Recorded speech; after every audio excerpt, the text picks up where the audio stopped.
حضرت بلال حبشی. حضرت بلال کے بارے میں بڑے واقعات ملتے ہیں. ایک واقعہ بڑا منفرد لکھا ہے کتابوں میں.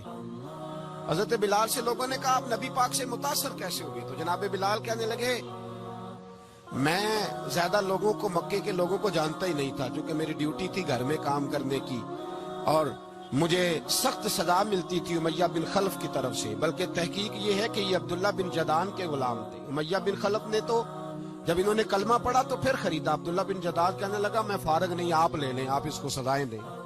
تو کہتے میں ان کے گھر میں ہوتا تھا تو میں تو زیادہ لوگوں کو جانتا ہی نہیں تھا، کبھی مجھے موقع ہی نہیں ملا تھا باہر نکلنے کا، ہماری غلاموں کی کوئی زندگی نہیں ہوتی تھی. حضرت بلال کہتے ہیں میں ایک دن مجھے بخار چڑھ گیا بڑا تیز، میں لوگوں کو جانتا نہیں تھا. فرماتے مجھے تیز بخار چڑھ گیا تو ٹھنڈ بڑی سخت تھی.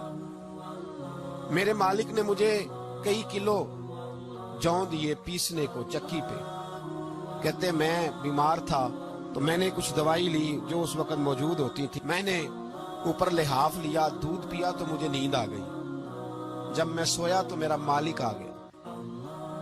اس نے آ کر کے مجھے سوئے ہوئے دیکھا تو کھینچ کر کمبل اتارا، رضائی اتاری، لحاف اتارا. کہنے لگا اب تیری سزا یہ ہے کہ تو کھلے میدان میں بیٹھے گا، وہاں چکی پیسے گا، اور دوسری سزا یہ ہے کہ تجھے قمیض پہننے کی بھی اجازت نہیں. حضرت بلال کہتے ہیں تیز بخار، ٹھنڈ کا عالم، اور جب میں چکی پیس رہا تھا تو رو رہا تھا اور میں پوچھ رہا تھا خدایا ہمارے نصیب، اللہ ہمارے مقدر ہے جرم ضعیفی کی سزا مرگ مفاجات.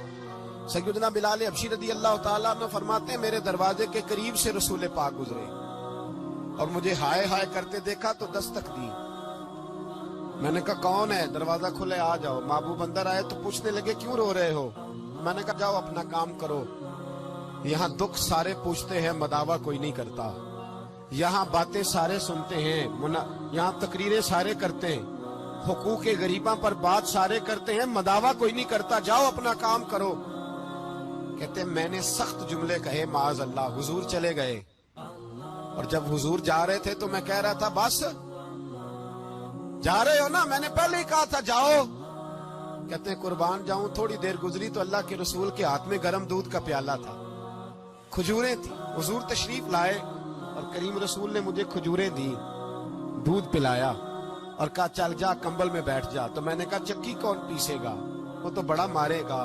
کہتے ہیں لوگو اس نبی کا میلاد اور معراج بھول نہ جانا، اس رسول پاک کی محبتوں میں کمی نہ آنے دینا، اس محبوب کا نعرہ ساری دنیا میں لگا دینا.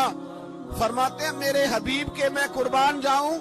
مصطفیٰ کریم نے فرمایا تو بیٹھ رضائی میں اور آج تیرے حصے کی چکی میں پیسوں گا. کہتے ہیں ساری رات حضور چکی پیستے رہے، ساری رات.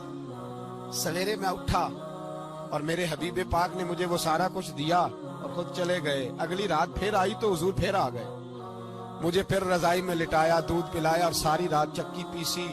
کہتے ہیں بس تیسرے دن حضور چکی پیس کے جانے لگے تو میں نے قدم تھام لیے. میں نے کہا بیبا دنیا ساری جھوٹ بولتی ہے، زمانہ سارا غلط کہتا ہے، جو غلاموں کے حصے کا کام کرے وہ اللہ کا سچا رسول ہوا کرتا. حضرت بلال حبشی